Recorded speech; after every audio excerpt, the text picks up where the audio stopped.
I suppose we raised one son to be generous and another to be successful, Mom said after I refused to host my brother's 200-guest wedding.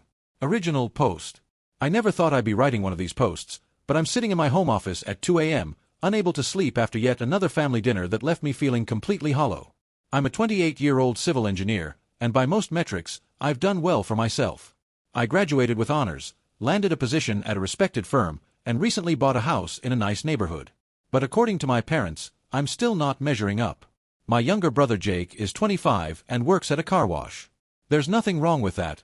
Honest work is honest work. But the disparity in how my parents treat us has become impossible to ignore. When Jake got promoted to shift supervisor last month, my parents threw him a surprise party. When I passed my professional engineering exam after years of study, I got a text saying, "Congrats."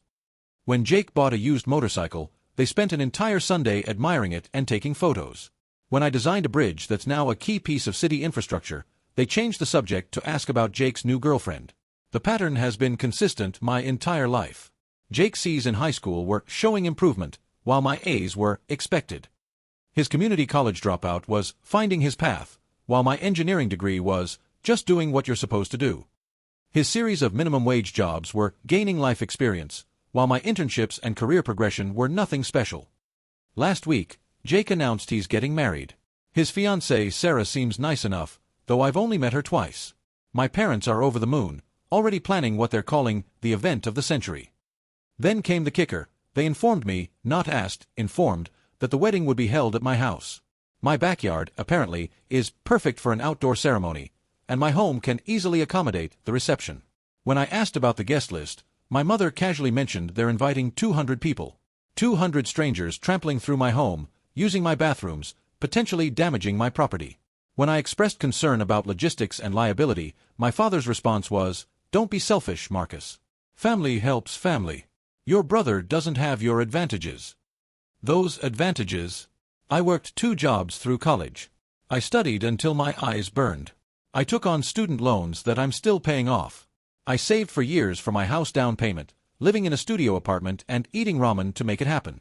Jake, meanwhile, lived at home rent-free until last year, with our parents covering his car insurance, cell phone, and most of his expenses. But the real blow came during Sunday's dinner.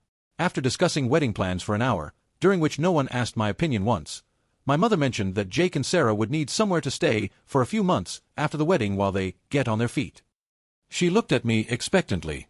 When I didn't immediately offer my guest room, she sighed and said, "I suppose we raised one son to be generous and another to be successful." My brother laughed. Actually laughed. "Don't worry, Mom. Marcus has always been too good for us regular people. Let him sit in his big house alone while we celebrate without him." I left shortly after, claiming a work emergency. The truth is, I sat in my car in a parking lot for an hour, trying to understand how being responsible and working hard had somehow made me the family villain. I've loaned Jake money he's never repaid. I've given him rides when his car broke down, helped him move apartments 3 times, and even got him an interview at my company, which he didn't show up for. But somehow, I'm the selfish one. The worst part is the doubt they've planted in my mind. Maybe I am being selfish. Maybe success has made me forget where I came from. Maybe I should just host the wedding and house them afterward. It's what family does, right? But another part of me, a part that's been growing louder lately, is screaming that this isn't normal. That being treated like an ATM and event space while being emotionally dismissed isn't what family is supposed to be. I don't even know what I'm asking for here. Validation? Advice? Just someone to tell me I'm not crazy? Because right now, sitting in my earned house, with my earned degree on the wall, and my earned career progressing well, I've never felt more like a failure. My parents have made it clear, nothing I do will ever be enough, because I'm not Jake. And I'm starting to realize that maybe the problem isn't that I'm not enough. Maybe the problem is that I've spent 28 years trying to earn love that was never mine to earn in the first place. Update 1, 2 weeks later. I wanted to thank everyone who responded to my original post. Your comments and messages gave me more support than I've received from my family in years. Many of you suggested therapy, and I want to share what's happened since then. The Monday after I posted, I was distracted at work. My mentor, David, a senior engineer who's been with the firm for 30 years, asked if I wanted to grab coffee. David has always been perceptive, but I didn't expect what came next. We sat in a quiet cafe near the office, and David studied me for a moment before speaking. "Marcus, I need to ask you something, and I want you to answer honestly. Has your family always treated you like you're never quite good enough? I nearly dropped my coffee. David continued, I'm asking because I recognize the signs. The way you over-prepare for every presentation, how you apologize for taking up space in meetings despite being one of our best engineers, the panic in your eyes when you make even a minor mistake. I know because I was you, 30 years ago. David shared his own story, a golden child sister who could do no wrong, parents who dismissed his achievements while celebrating her mediocrity, the constant feeling of running a race where the finish line kept moving. He told me about hitting rock bottom at 32, about finding therapy, about learning terms I'd never heard before. Scapegoat child, emotional neglect, narcissistic family dynamics. There's a support group, he said, sliding a card across the table. It's specifically for adults who were scapegoat children. I still go sometimes. It saved my life, Marcus. Your work is exceptional, but I watch you shrink yourself, and it breaks my heart because I know exactly why you do it. I went to my first meeting that Thursday. Walking into that room was terrifying, but within minutes of listening to others share their stories, I felt something I'd never experienced: recognition. These strangers were describing my life. The moving goalposts, the parentification, the way our siblings were enabled while we were criticized, the guilt that came with any success, the way we were punished for having boundaries. A woman named Jennifer shared how her parents gave her brother a car for his 16th birthday but made her buy her own because she was more responsible and could handle it. A man named Robert talked about being expected to pay for his sister's children's college funds while being criticized for not having children of his own. Story after story, pattern after pattern, and suddenly my experience wasn't unique, it was textbook. The facilitator, Dr. Klein, introduced me to concepts that reframed my entire life. Emotional neglect, when a child's emotional needs are consistently ignored or dismissed. The scapegoat role, one child designated as the problem, whose achievements are minimized and whose failures are magnified. The golden child, who can do no wrong and often grows up enabled and unprepared for real life.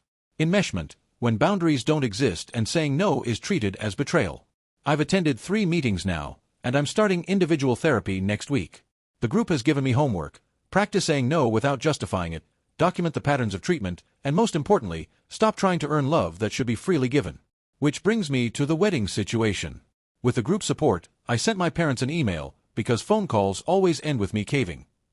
I wrote, after careful consideration, I cannot host Jake's wedding at my home. The liability issues with 200 guests, potential property damage, and disruption to my neighbors make this unfeasible. I'm happy to contribute to the wedding in other ways. I can help with photography costs or flowers within a budget we agree on beforehand. Regarding housing Jake and Sarah, my home is not available for extended stays. I can provide a list of apartment complexes in the area that might suit their needs. These boundaries are firm and not up for negotiation. The response was swift and predictable. My mother called me crying, saying I was breaking her heart and abandoning family.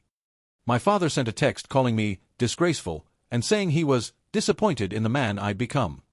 Jake posted on Facebook about how blood doesn't always mean family and how some people forget where they came from. It got 47 likes, mostly from relatives who don't know the full story. But something interesting happened.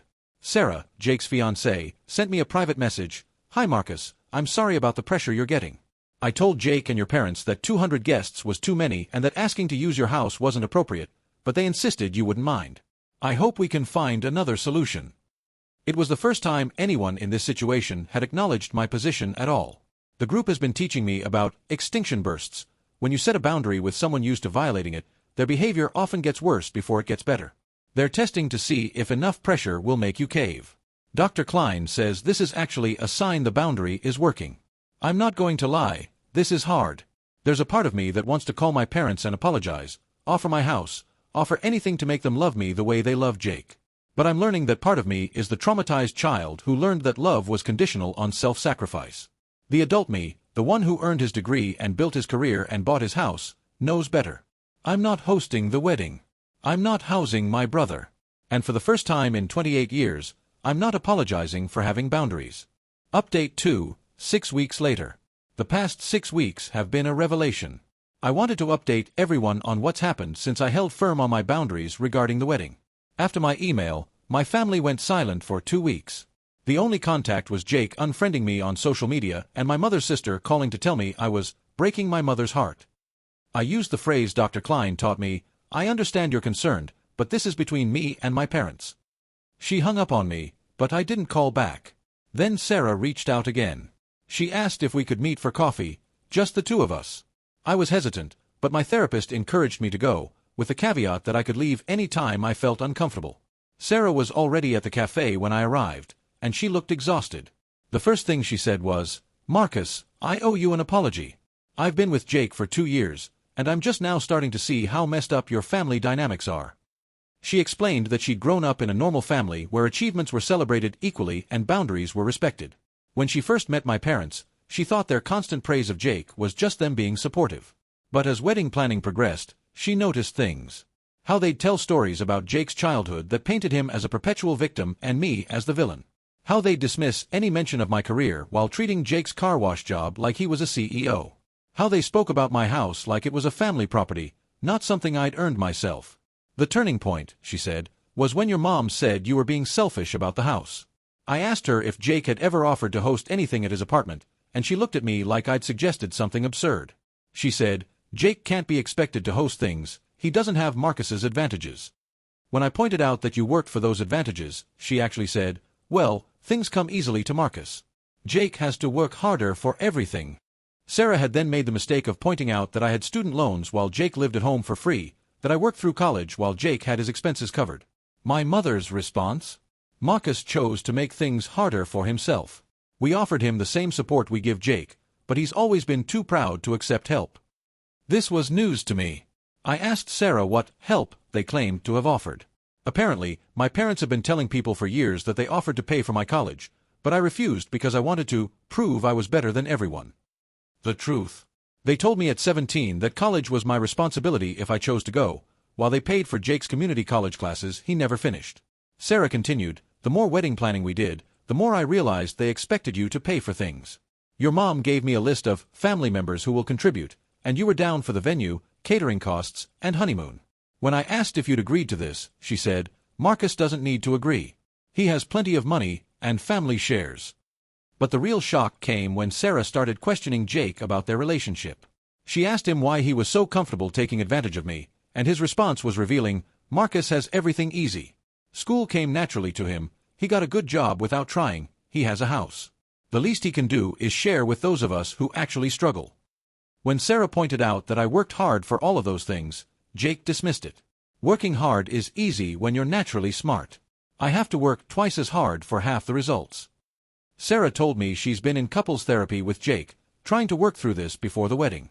The therapist has been pointing out the enabling patterns, the learned helplessness, the way Jake has been trained to see himself as a perpetual victim who deserves compensation from the world, specifically from me. "I love Jake," Sarah said, "but I'm not going to marry into a dynamic where we're expected to leech off you while simultaneously resenting you for having things to leech. Either he learns to see you as a brother, not a resource, or there won't be a wedding." She then told me something that broke my heart. "Your parents have been telling the extended family a completely different story about you. According to them, you're cold, selfish, think you're better than everyone, and they've spent years trying to include you despite your difficult personality. Half your relatives think you're some kind of family villain." We talked for 2 hours. Sarah showed me text messages from my mother trying to manipulate her into pressuring me about the house. She told me about the times my father had joked about me being obligated to support Jake because that's what successful family members do. She apologized repeatedly for not seeing it sooner. As we left, Sarah said something that stayed with me, "Marcus, you're not the difficult one. You're the one who escaped, and they hate you for it because it proves the cage door was always open." Since that conversation, things have shifted. Sarah has been standing firm with Jake and my parents about the wedding. They've had to scale back to 50 guests and book an affordable venue. My parents are furious, but Sarah won't budge. Jake has been forced to actually plan and pay for his own wedding, and the stress is revealing just how unprepared he is for adult responsibilities. Meanwhile, I've continued with therapy and the support group.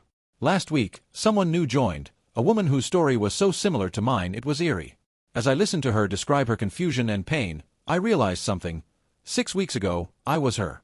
Lost, doubting myself, accepting blame for things that weren't my fault. The fact that I could now see the patterns so clearly in her story showed me how far I'd come. I'm not going to pretend everything is fixed. My relationship with my parents is effectively dead, and Jake still won't speak to me directly. But for the first time in my life, I'm not trying to fix it. I'm not sending apology texts or offering olive branches. I'm just living my life, free from the weight of expectations I could never meet and criticism I never deserved. Final update, 4 months later. I wanted to give one final update because the resolution to this story isn't what I expected, but it's better than I could have hoped for. 2 months ago, Jake and Sarah had their wedding, a small ceremony with 50 guests at a local venue they could afford. I wasn't invited, which hurt but didn't surprise me.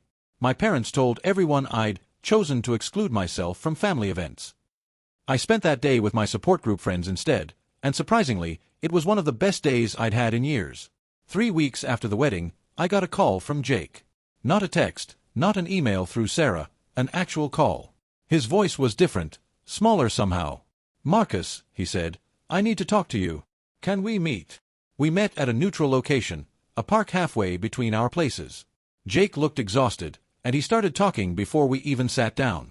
"Sarah's been in individual therapy along with our couples therapy," he began. "Her therapist wanted to meet me alone to discuss family dynamics. Marcus, the things she said, I didn't want to believe them at first.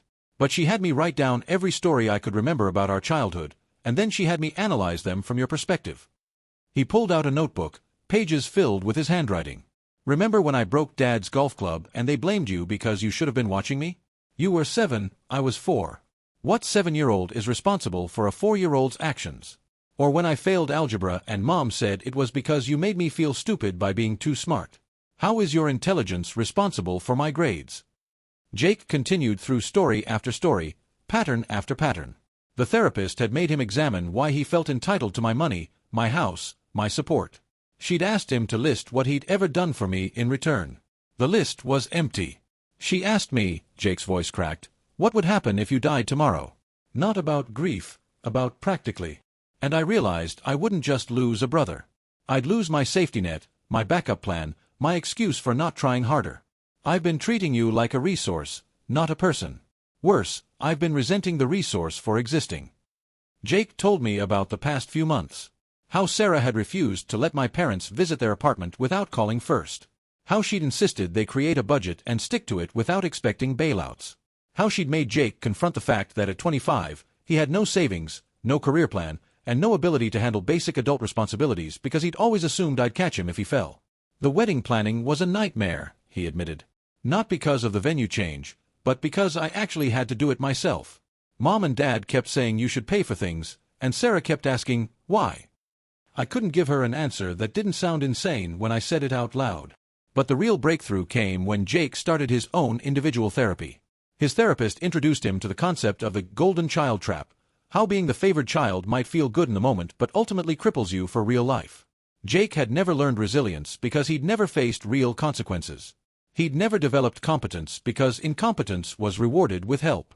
He'd never built genuine self-esteem because his worth was based on being better than me, not on actual achievements. "I'm nearly 26, Jake said, and I just learned how to make a budget last month. Sarah had to teach me how to grocery shop efficiently. I didn't know how to write a check until we had to put a deposit on the venue. These are things you figured out a decade ago because you had to. I never had to because Mom and Dad always handled it, and when they didn't, I knew you would." Jake then said something that shocked me. "I've started standing up to Mom and Dad. When they talk badly about you, I correct them. When they try to rewrite history, I remind them what actually happened. They hate it. Last week, Dad called me ungrateful, and I realized that's what they've called you your whole life just for having boundaries." The conversation got deeper. Jake admitted he'd been jealous of me, but not for the reasons our parents assumed. "They think I'm jealous of your success, but I'm jealous that you escaped. You built a life that doesn't depend on their approval. I'm still living for their praise, and it's prison. A comfortable prison where I'm the favorite, but still a prison." We talked for 3 hours. Jake apologized, really apologized, not the performative apologies our family does. He acknowledged specific hurts, took responsibility without excuses, and didn't ask for forgiveness he knew he hadn't earned yet. Since then, we've been meeting monthly. Not as the family we were, but as the brothers we're trying to become. Jake has stuck to his boundaries with our parents, and they're struggling. They've started calling me again, not to reconcile but to complain that Jake has changed, and asking what I did to him. I don't engage beyond saying, Jake's an adult making his own choices. Sarah and I have developed our own friendship. She sends me therapy resources she finds helpful, and I've introduced her to some of my support group friends who have partners dealing with similar family dynamics. She told me last week that standing up to my parents about the wedding was the best thing that could have happened to her and Jake's relationship. It forced them to start their marriage as a team instead of as dependents. Jake got promoted at work, not to management, but to a specialized position that requires actual skill development. He called me excited, not because our parents would praise him, but because he'd earned it himself. It's the first achievement in his life that wasn't handed to him or excused away, and you could hear the genuine pride in his voice. Our parents are struggling with the loss of control. They've tried various manipulation tactics, health scares, financial threats, guilt trips about destroying the family. But without Jake as their enforcer and me as their scapegoat, they're just two people who have to face the reality that they raised one son to fail and tried to break the other for succeeding. I wish I could say this story has a perfect happy ending where my parents see the light and apologize, where Jake and I become best friends, where the extended family understands the truth. But real life doesn't work that way. What I have instead is better. It's real. I have a brother who's learning to be an adult and a friend. I have a sister-in-law who saw through the dysfunction and chose truth over comfort. I have a support group that's become chosen family.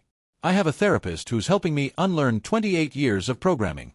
Most importantly, I have myself, not the version my family tried to create, but the person I actually am. Dr. Klein told me recently that healing from being the family scapegoat isn't about getting justice or apologies. It's about breaking the pattern and building something new.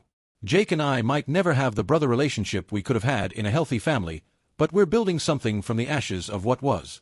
Last week, Jake texted me a photo from his apartment. He'd framed his first pay stub from his promoted position. The caption read, "First thing I've earned without anyone's help." I get it now. I cried. Not from sadness or anger, but from something I couldn't name at first. My therapist helped me identify it. Hope. For the first time in my life, I have hope that both Jake and I might escape the roles our parents assigned us. We might actually get to be people instead of characters in their dysfunction. To everyone in my support group who said the family system would either crumble or evolve when I stopped playing my role, you were right. It crumbled first, but from those ruins, something new is growing. Not perfect, not complete, but real and honest and ours. That's where I'll leave this story. Not with everything fixed, but with everything possible.